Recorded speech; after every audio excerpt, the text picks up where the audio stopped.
Hay prácticas que parecen santas, suenan correctas, emocionan a la gente y hasta reciben aplauso dentro de ambientes religiosos, pero aún así pueden abrir la puerta a una oscuridad espiritual profunda. Y este es el problema más peligroso de todo. La oscuridad rara vez llega anunciándose como oscuridad. Casi siempre llega disfrazada de devoción, de tradición, de costumbre, de algo que todo el mundo hace y por eso nadie se atreve a cuestionar. Hoy no vengo a atacar la fe sincera de nadie.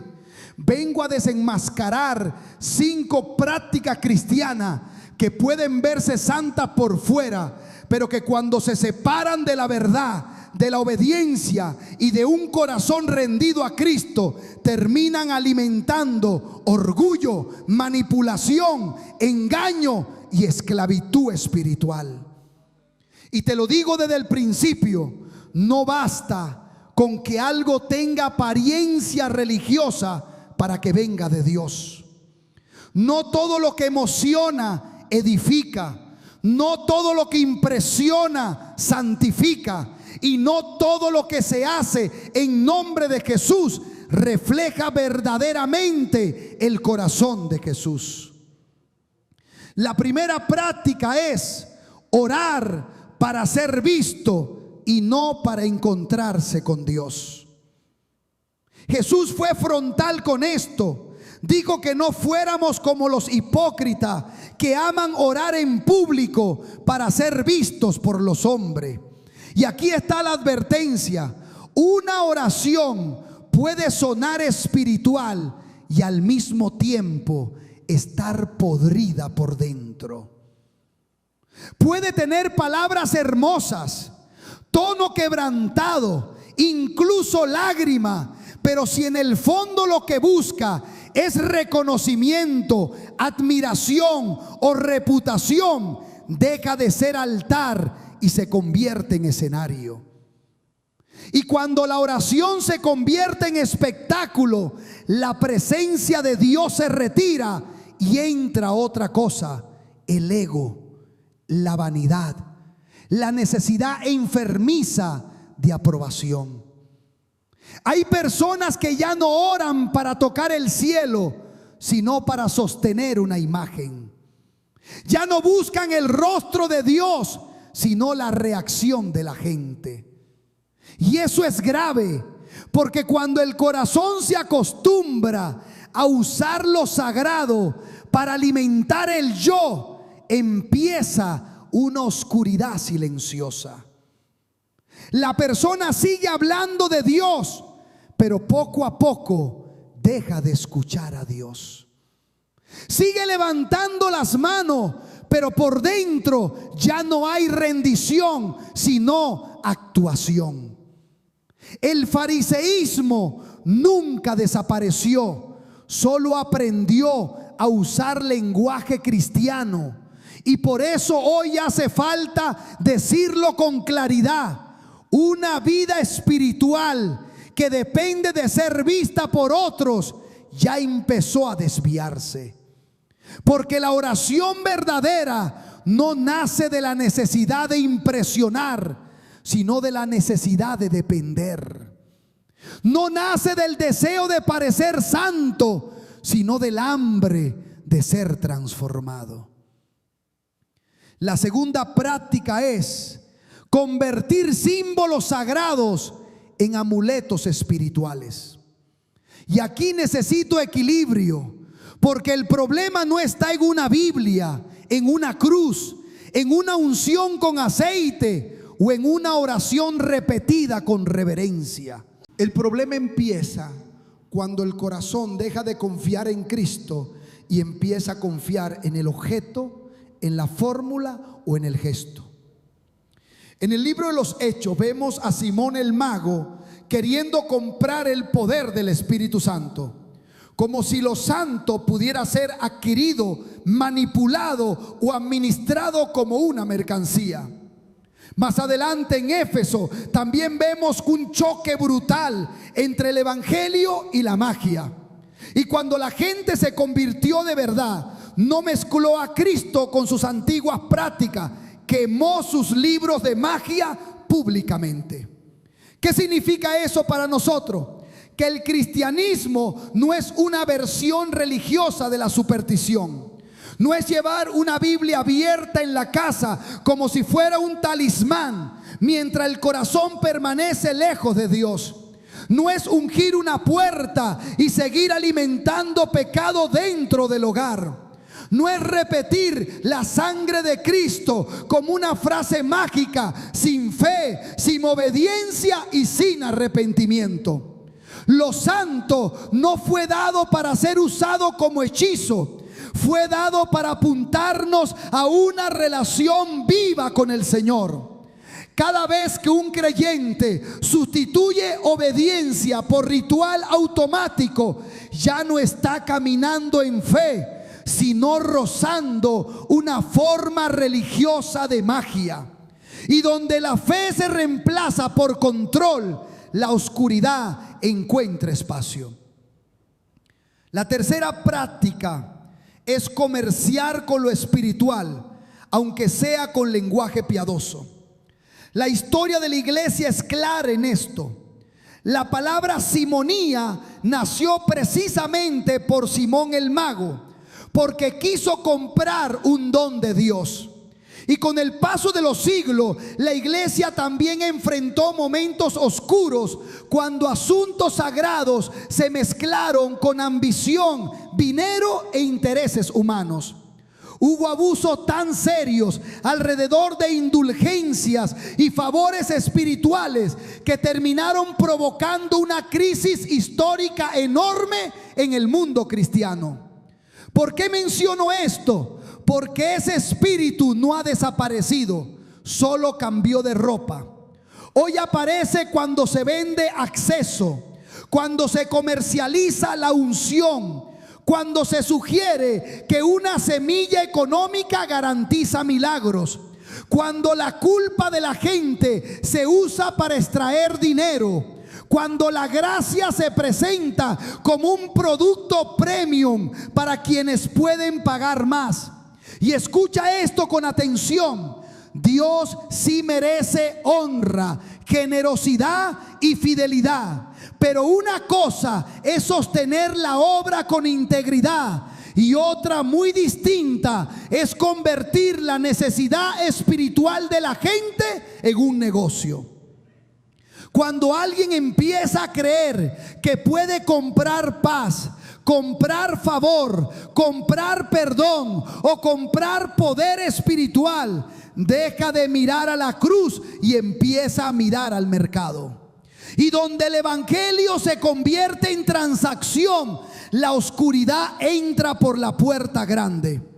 Porque la gracia deja de ser gracia cuando el corazón empieza a manejarla como si fuera una mercancía. La cuarta práctica es aceptar toda profecía, toda enseñanza y toda autoridad religiosa sin discernimiento, solo porque suena ungida. Esto no es nuevo. La iglesia primitiva ya tuvo que luchar con eso.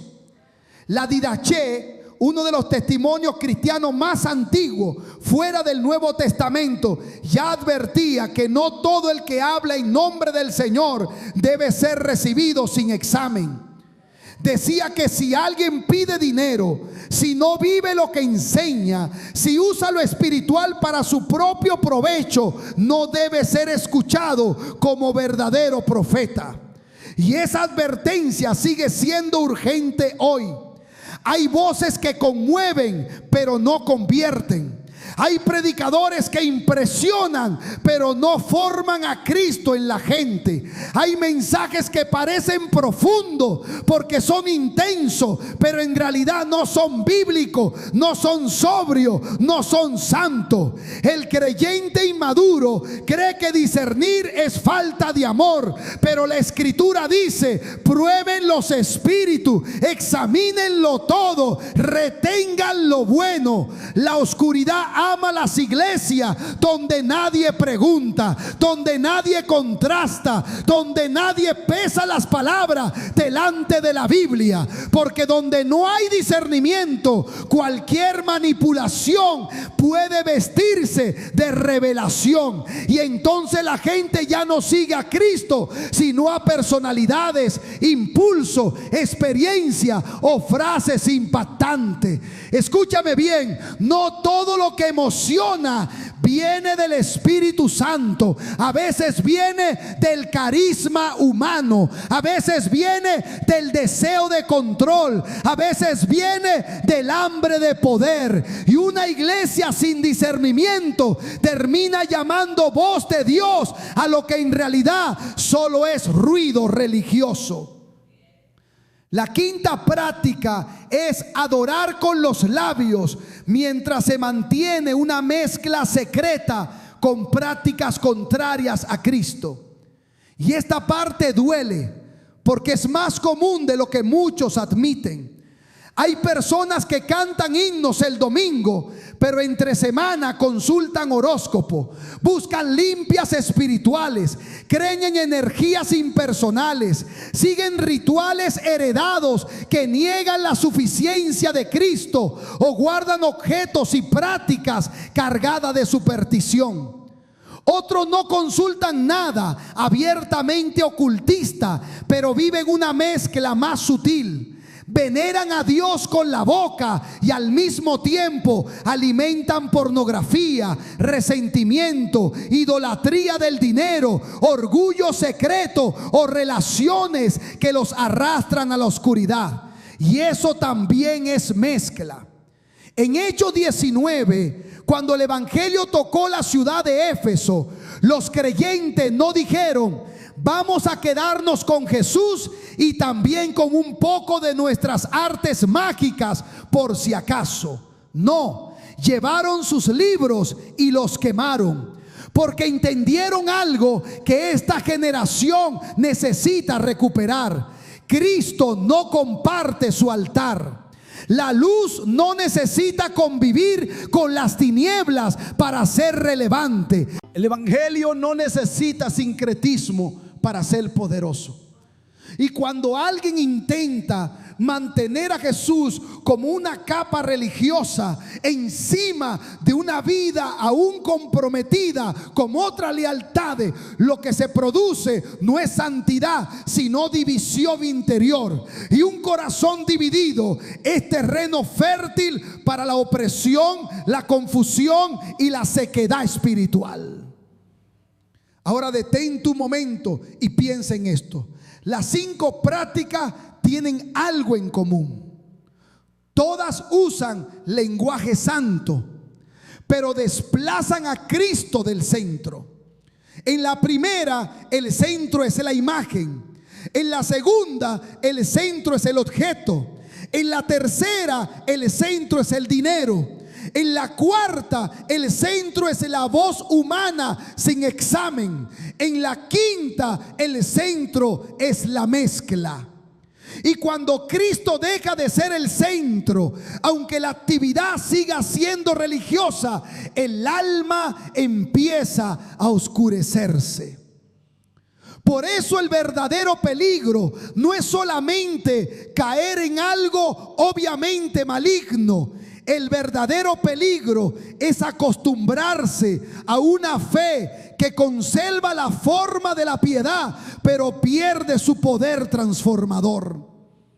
Una fe donde todavía hay Biblia, todavía hay canciones, todavía hay reuniones, todavía hay frases correctas, pero ya no hay temor de Dios, ya no hay pureza, ya no hay arrepentimiento, ya no hay obediencia costosa.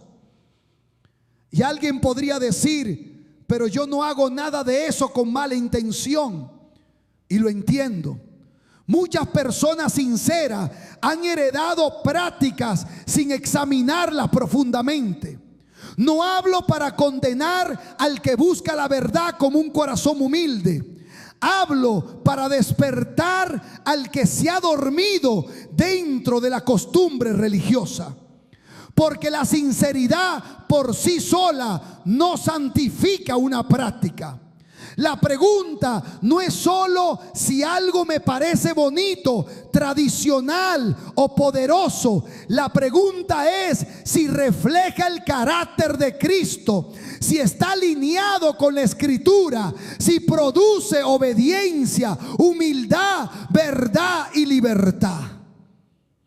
Hay cosas que pueden hacerte sentir espiritual y aún así apartarte lentamente de la comunión real con Dios. Y ese es el engaño más peligroso. El pecado abierto suele asustar, pero la falsa santidad suele seducir. Por eso hoy la invitación no es a mirar con sospecha a todo el mundo.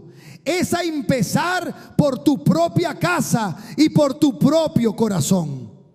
Examina tu manera de orar. Examina en qué estás confiando realmente.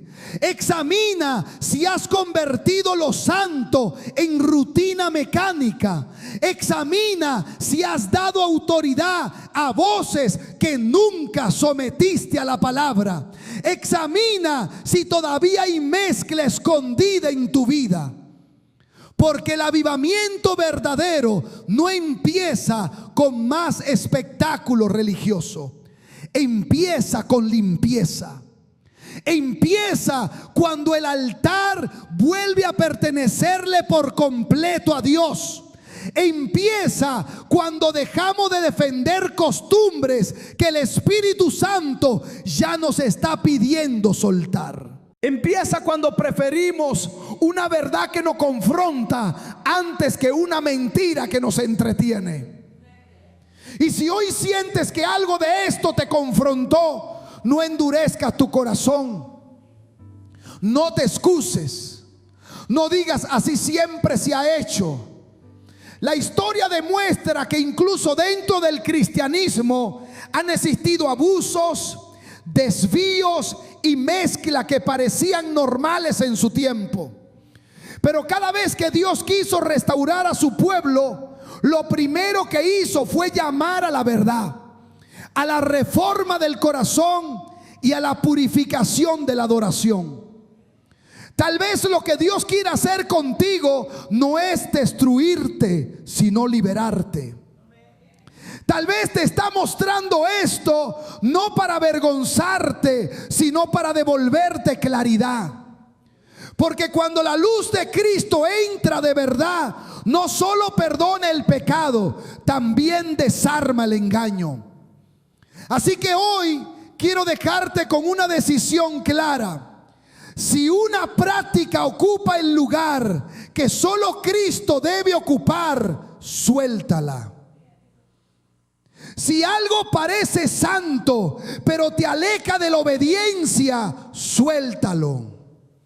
Si una costumbre religiosa te hace sentir seguro sin llevarte al arrepentimiento, suéltala. Si una voz espiritual nunca te conduce a la verdad bíblica ni a la humildad de Cristo, deja de seguirla. Y si todavía hay mezcla en tu vida, no la negocies, quémala, rómpela, arráncala, pero no la acomodes. Porque la paz de Dios no llega cuando maquillamos la oscuridad, sino cuando la expulsamos con la verdad. Ora conmigo ahí donde estás. Señor Jesús, examina mi corazón. Muéstrame toda práctica que parece santa por fuera, pero que en realidad me está alejando de ti. Arranca de mí el orgullo religioso, la superstición, la manipulación, la necesidad de aparentar y toda mezcla escondida. Enséñame a orar en secreto, a obedecer con sinceridad, a discernir con tu palabra y a adorarte con un corazón limpio. Que en mi casa, en mi mente y en mi vida no haya espacio para una religión vacía, sino para tu presencia verdadera. Purifica mi altar, rompe todo engaño y vuelve a colocarte en el centro absoluto de mi fe. En tu nombre, Jesús. Amén. Si este mensaje te habló con verdad, no lo ignores. Toma hoy la decisión de volver a una fe limpia, sobria, bíblica y completamente rendida a Cristo. Porque no todo lo que parece santo viene de la luz, pero todo lo que verdaderamente viene de Cristo siempre produce verdad, pureza, humildad y libertad.